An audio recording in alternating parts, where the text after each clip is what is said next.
여러분 상상해 보신 적 있으신가요? 매일 아침 식탁에 아무렇지 않게 올라오는 과일 한 조각이 사실은 여러분의 심장을 지치게 하고 혈당을 요동치게 만들며 신장을 조용히 망가뜨리고 있을 수도 있다는 사실을 말입니다. 과일이 몸에 나쁠 리가 있나? 물론 그렇게 생각하셨을 겁니다. 저 역시 한때는 그렇게 믿었습니다. 하지만 수천 명의 어르신들을 진료하고 관찰하면서 알게 됐습니다. 우리가 몸에 좋다고 굳게 믿고 먹어온 몇몇 과일들이 오히려 노년기 건강을 위협하는 조용한 암살자가 될 수 있다는 사실을요. 요즘은 정말 정보가 넘쳐납니다. TV에서는 이게 좋다 하고 인터넷에서는 저게 나쁘다 하죠. 혼란스럽고 피곤하실 겁니다. 그렇게 우리는 건강을 위해 먹은 음식에 오히려 발목을 잡히고 병원에서 지방간입니다. 당뇨 초기입니다. 고지혈증이 심해졌네요 라는 이야기를 들으며 속상해합니다. 술도 담배도 안 했고 규칙적인 생활을 해왔는데 왜 이런 결과가 나왔는지 이해되지 않을 때 그 눈물과 억울함 앞에서 제가 할 수 있는 건 진짜 원인을 알려드리는 일뿐이었습니다. 그리고 저는 그 수많은 건강 문제들의 출발점에서 선량한 얼굴을 한 과일들을 마주하게 되었습니다.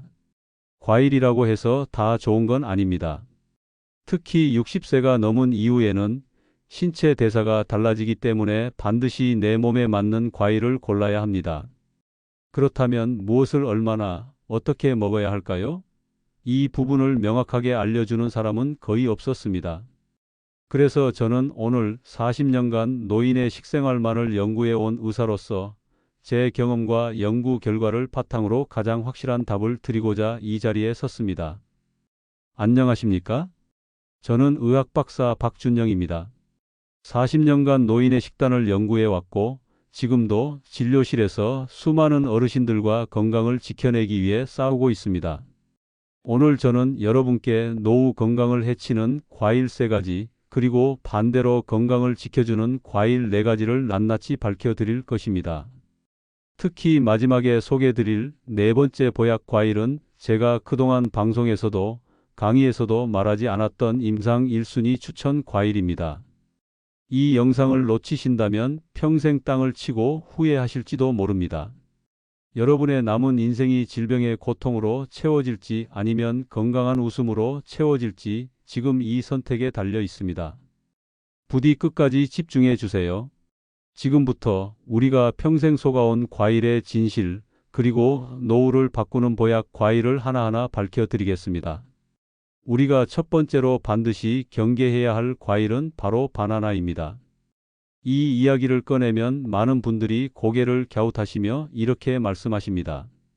박사님, 바나나만큼 좋은 과일이 어디 있습니까? 기운 없을 때 하나 먹으면 힘도 나고 변비에도 좋은데요. 맞는 말씀입니다. 바나나는 젊고 건강한 몸에는 유익할 수 있습니다. 하지만 그 지점이야말로 우리가 놓치고 있는 위험의 시작입니다. 바나나는 60세 이후의 몸, 즉 노화로 인해 대사 기능이 둔해지고 장기 기능이 약해진 몸에는 때로는 조용한 독으로 작용할 수 있습니다. 그 이유는 바나나가 겉보기에는 부드럽고 소화 잘 되는 건강식처럼 보이지만 실제로는 농축된 당분과 고농도의 칼륨을 포함한 과일이기 때문입니다. 노년기에는 췌장의 인슐린 분비 능력이 떨어지고 혈당을 안정적으로 조절하는 기능도 약화됩니다. 이런 상황에서 바나나 한 개가 만들어내는 급격한 혈당 상승, 즉 혈당 스파이크는 췌장에 과도한 스트레스를 주고 결국에는 당 대사 기능을 고장나게 만들 수 있습니다. 실제로 많은 어르신들이 아침 공복에 바나나를 하나씩 드시는 습관을 갖고 계신데 이는 혈당 조절 기능이 가장 취약한 시간에 고당부와 음식을 넣는 것으로 췌장을 쉴 틈 없이 혹사시키는 일이 됩니다. 그러나 진짜 위험한 것은 따로 있습니다. 바로 칼륨입니다. 바나나는 대표적인 고칼륨 과일입니다.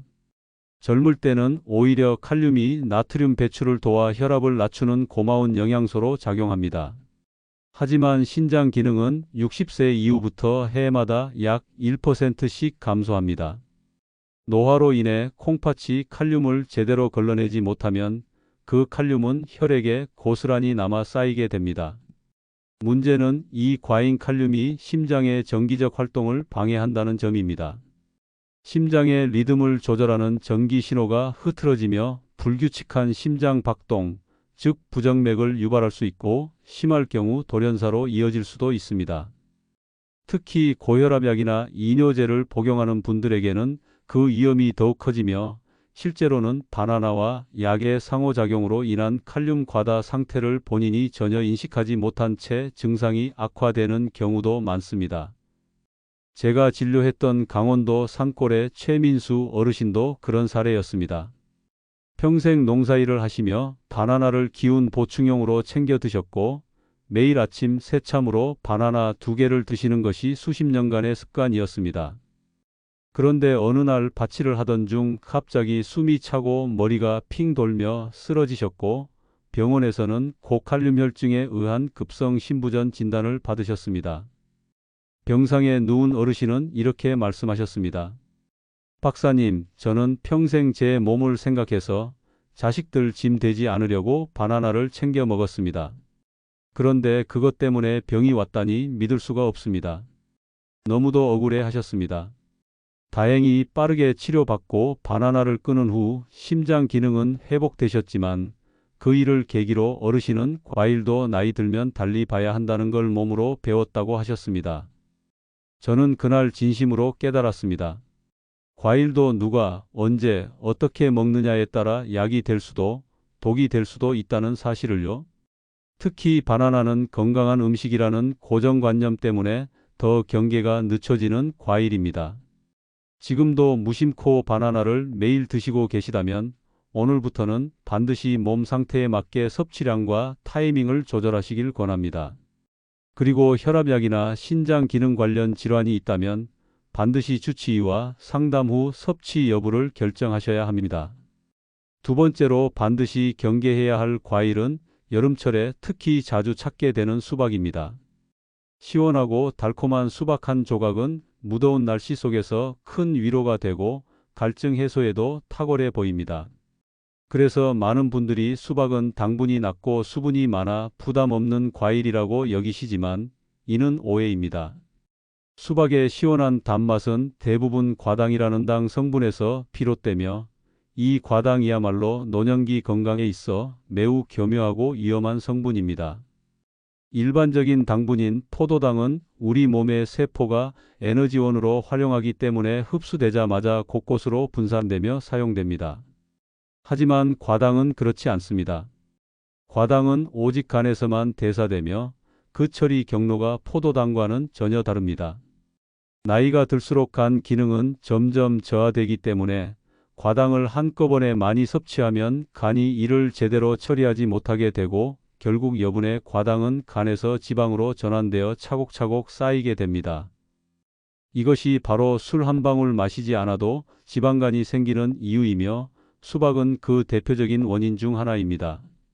특히 혈당에는 큰 영향을 주지 않는 것처럼 보여 조심하지 않는 경우가 많지만 수박은 GI 지수, 즉 혈당을 급격히 올리는 속도가 매우 높은 과일입니다. 식후 수박을 먹으면 포만감도 크지 않은데 혈당만 빠르게 치솟기 때문에 인슐린 분비가 불안정한 노년기 몸에는 큰 자극이 됩니다. 더 무서운 사실은 과당이 뇌의 포만감 신호를 억제한다는 점입니다. 우리가 밥이나 고구마를 먹으면 어느 순간 배가 부르다는 신호가 뇌로 전달되어 식사를 멈추게 되지만 과당을 많이 섭취하면 이 포만감 신호 회로가 제대로 작동하지 않아 아무리 먹어도 배가 부르다는 느낌을 받지 못하게 됩니다. 결국 수박을 먹어도 계속 손이 가게 되고 그 결과 과식을 부르고 식후 폭식으로까지 이어질 수 있습니다. 실제로 제가 진료했던 고은숙 어머님은 작년 여름 가족들이 남긴 수박 반통이 아깝다며 혼자 모두 드셨다가 밤새 식은 땀을 흘리며 폭부팩만과 구토로 응급실에 실려 오셨습니다. 검사 결과 간 수치가 급상승해 있었고 소화불량뿐 아니라 일시적인 간 기능 저하까지 동반되어 몇 주 동안 병원에서 치료를 받으셔야 했습니다. 어머님은 그날 이후 이렇게 말씀하셨습니다. 수박이 그냥 과일이 아니었어요. 내 간을 쉴 틈도 없이 몰아붙이는 무서운 무기였더라고요.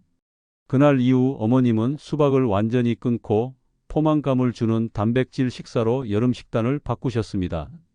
수박은 특히 더운 날씨에 갈증 해소나 디저트 용도로 많이 섭취하게 되지만 노년기의 간은 이미 다른 독소 해독과 노폐물 처리로도 바쁩니다. 그 위에 부담스러운 당분이 계속 쌓이면 결국 체중 증가와 지방간, 피로감, 인슐린 저항성 등 다양한 건강 문제로 이어지게 됩니다. 수박이 무조건 나쁘다는 것이 아닙니다. 하지만 60세 이후라면 반드시 양을 제한하고 식사 직후보다는 식간의 소량을 천천히 드셔야 하며 당뇨나 지방간, 복부비만이 있는 분이라면 가능한 한 피하시는 것이 좋습니다. 세 번째로 식탁에서 반드시 경계해야 할 과일은 보기에는 작고 건강해 보이지만 실은 당분이 농축되어 있는 건과일, 즉 말린 과일입니다. 말린 망고, 건포도, 말린 파인애플, 말린 바나나 칩, 말린 크랜베리 등은 간편하고 자연적인 간식처럼 포장되어 있지만 60세 이후의 몸에는 이보다 위험한 간식도 드뭅니다. 생과일은 대부분 수분이 많아 당이 희석된 상태로 존재하지만 건과일은 수분이 모두 제거되면서 그 안에 들어있던 당분이 몇 배로 농축됩니다. 예를 들어 포도 한 송이를 말려 만든 건포도 한 줌에는 설탕수 스푼에 해당하는 당분이 들어있으며 말린 망고 조각 몇 개만 먹어도 당 섭취량은 초콜릿이나 사탕에 준할 정도로 많습니다. 게다가 시중에 판매되는 대부분의 건과일은 첨가당, 보존제, 인공향료까지 포함되어 있는 경우가 많습니다. 겉으로는 자연식품처럼 보이지만 실제로는 가공식품에 가까운 셈입니다. 특히 건과일은 크기가 작고 휴대성이 좋아 무의식적으로 계속 먹게 되는 점에서 더욱 위험합니다. 우리 몸은 액체보다 고형 식품에 들어있는 당에 더 취약하게 반응하며 특히 건과일에 들어있는 과당은 혈당을 빠르게 올리는 동시에 간에 과한 부담을 줍니다. 한 조각, 두 조각 소량이라고 안심하고 먹기 시작하면 어느새 혈당은 급격히 치솟고 간은 지방을 만들기 위해 과당을 지방산으로 전환하면서 지방간, 피로, 체중 증가의 순환 고리를 만들어냅니다. 문제는 건과일이 당뇨병, 고지혈증, 지방간, 인슐린 저항성 등 만성질환을 가진 분들에게 아주 치명적이라는 것입니다. 제가 진료했던 68세 윤정순 어머님은 당뇨 전단계 판정을 받고 식단 관리를 철저히 하던 중 어느 날 공복 혈당이 갑자기 150이 넘는 수치를 보이며 놀라셨습니다. 식사는 정석처럼 잘 지켰다고 하셨기에 저는 간식 쪽을 살펴보았고 매일 오후 4시에 건포도와 말린 바나나 칩을 한 줌 드신다는 걸 알게 되었습니다. 그건 과일이잖아요. 자연식이니까 괜찮은 줄 알았어요. 어머님은 그렇게 말씀하셨지만 실제로는 그 한 줌의 건과일이 하루 섭취 가능한 당의 상한선을 훌쩍 넘기고 있었습니다. 어머님은 그 이후 건과일을 과감히 끊으셨고 2달 만에 당화혈색소 수치가 안정되며 다시 예전의 리듬을 되찾으셨습니다. 건과일의 위험은 바로 여기에 있습니다. 과일이니까 괜찮겠지, 자연식이니까 해롭지 않겠지라는 선의의 착각이 우리 몸을 천천히 병들게 한다는 점입니다. 특히 나이가 들수록 간 기능은 해독과 대사로 과로 상태에 놓여 있고 과잉 당분은 그 간을 쉬지 못하게 만들며 만성염증, 피로, 체지방 증가로 연결됩니다. 건과일은 젊고 활발하게 활동하는 분들에게는 에너지 공급원일 수 있지만 60세 이후의 신진대사 속도와 혈당 반응을 고려했을 때는 신중한 제한이 필요한 고당 식품입니다. 정 드시고 싶다면 식사 후 혈당을 재보며 소량을 섭취하시되 절대 간식처럼 무의식적으로 드시는 일은 피하셔야 합니다. 특히 당뇨, 비만, 고지혈증, 지방간 진단을 받은 분이라면 아예 드시지 않는 것이 가장 안전합니다. 이제 독이 되는 과일 이야기는 여기까지입니다. 그럼 이제 뭘 먹어야 하죠? 도대체 어떤 과일이 내 몸에 좋은 겁니까? 하며 답답한 마음이 드셨다면 지금부터는 안심하셔도 좋습니다. 오히려 나이가 들수록 꼭 챙겨야 할 몸을 되살리는 보약 과일 4가지를 지금부터 공개하겠습니다. 첫 번째는 가장 평범하지만 가장 강력한 과일, 바로 사과입니다. 하루 한 개 사과는 의사를 멀리하게 한다는 옛말이 있을 만큼 사과는 수백 년 전부터 인류가 가장 오래 섭취해 온 건강 과일입니다. 사과에는 수용성 식이섬유인 펙틴이 풍부하여 장내 유익균을 증가시키고 노폐물 배출을 도우며 혈관에 나쁜 콜레스테롤을 흡착해 밖으로 배출해주는 기능까지 갖추고 있습니다. 또한 폴리페놀이라는 항산화 성분은 세포의 노화를 늦추고 혈당의 급상승을 억제하는 데 도움을 줍니다. 제가 진료했던 72세의 정순자 어머님은 매년 정기검진에서 콜레스테롤 수치가 경계 수준을 넘나들며 늘 불안해하셨습니다. 약 복용은 부담스럽다고 하셨고 생활 습관만으로 관리하고 싶다는 의지가 강하셨죠. 저는 식단에 큰 변화는 주지 않고 단 한 가지만 권했습니다. 어머님, 매일 저녁 식사 후에 사과 반 개만 껍질째 꼭 드셔보세요. 그렇게 2달이 흐른 뒤 어머님의 수치는 뚜렷하게 개선됐고 위장도 편안해졌다고 하셨습니다. 사과가 이렇게 좋은 줄 알았으면 진작 먹을 걸 그랬어요. 어머님의 환한 웃음은 사과보다 더 상큼했습니다. 두 번째 보약 과일은 뇌 건강의 보랏빛 수호천사 블루베리입니다.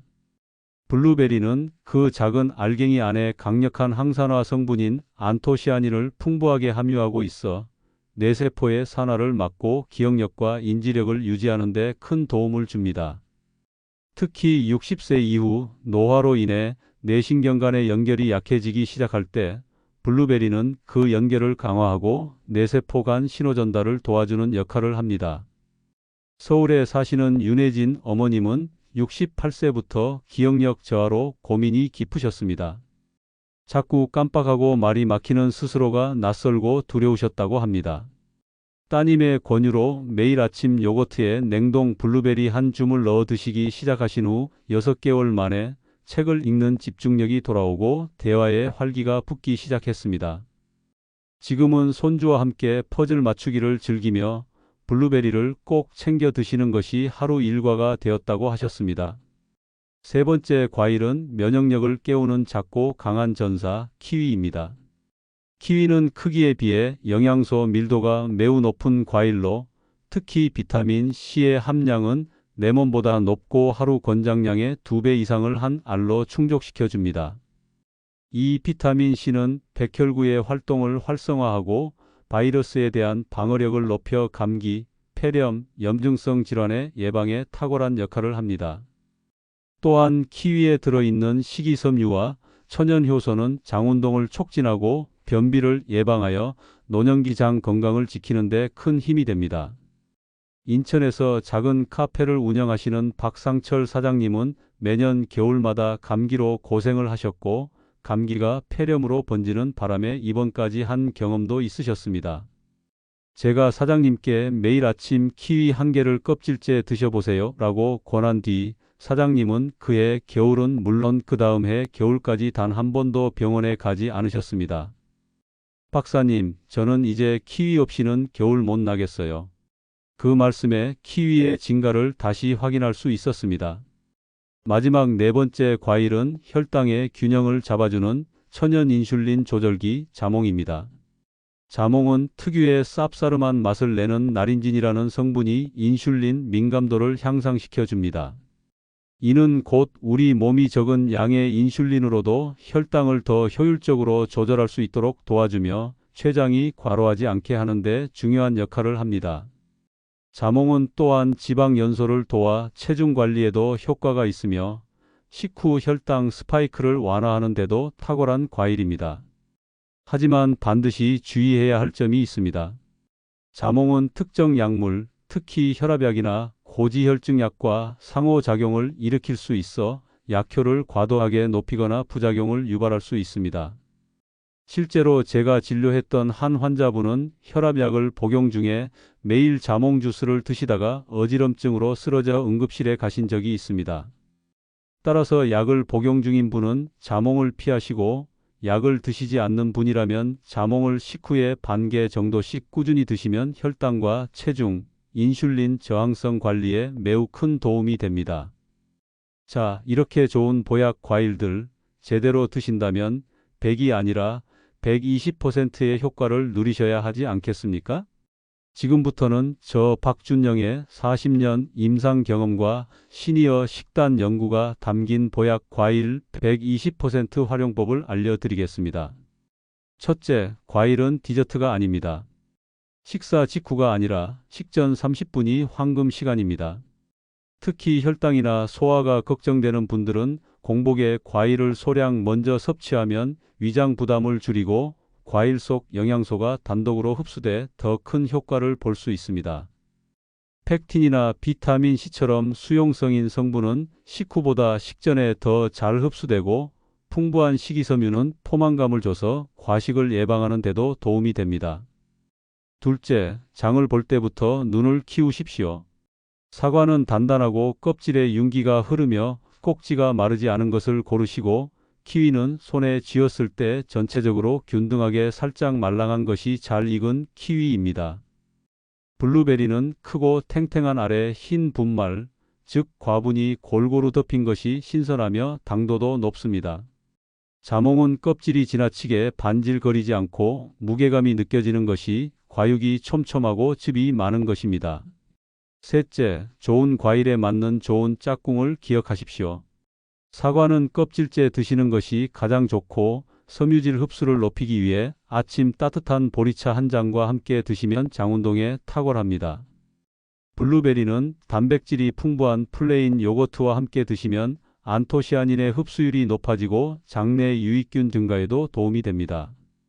키위는 비타민C가 철분 흡수를 도와주기 때문에 견과류나 달걀과 함께 드시면 빈혈 예방에도 훌륭한 조합이 됩니다.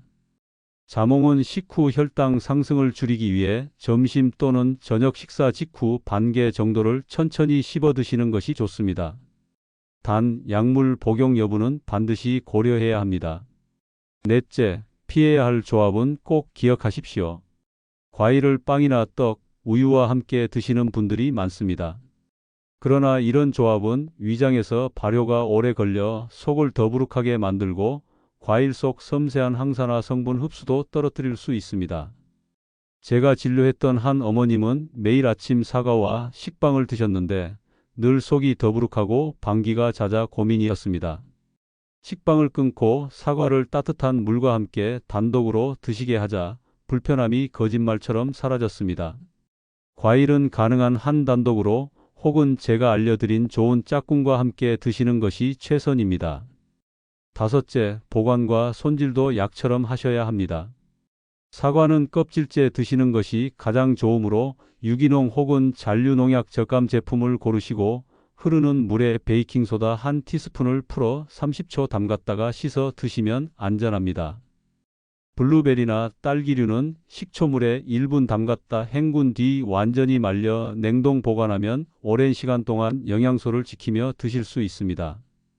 키위는 후숙시킨 후 냉장 보관하면 단맛이 깊어지고 자몽은 껍질을 벗겨 밀폐용기에 넣어두면 맵기 소량 섭취가 간편해집니다. 이제 이 모든 걸 담은 박준영 혈당 안정 주스 레시피를 하나 알려드리겠습니다. 냉동 블루베리 반 컵, 잘 익은 키위 반 개, 껍질 벗긴 사과 14개, 자몽즙 약간과 생수 반 컵을 믹서에 넣고 1분만 갈아주십시오. 어떤 감미료도 넣지 마십시오. 이 네 가지 과일만으로도 충분히 상큼하고 달콤하며 혈당 조절, 면역력, 항산화, 포만감까지 완벽하게 조화된 한 잔이 됩니다. 매일 아침 이 주스 한 잔으로 하루를 시작하신다면 혈관과 장, 간, 심장까지 모두 깨어나는 경험을 하게 되실 겁니다. 혹시 박사님, 그거 말처럼 쉬운가요? 하고 속으로 물으신 분이 있다면 저도 압니다. 입맛은 수십 년간 쌓인 습관입니다. 어느 날 갑자기 단맛을 끊는 것은 결코 쉽지 않습니다.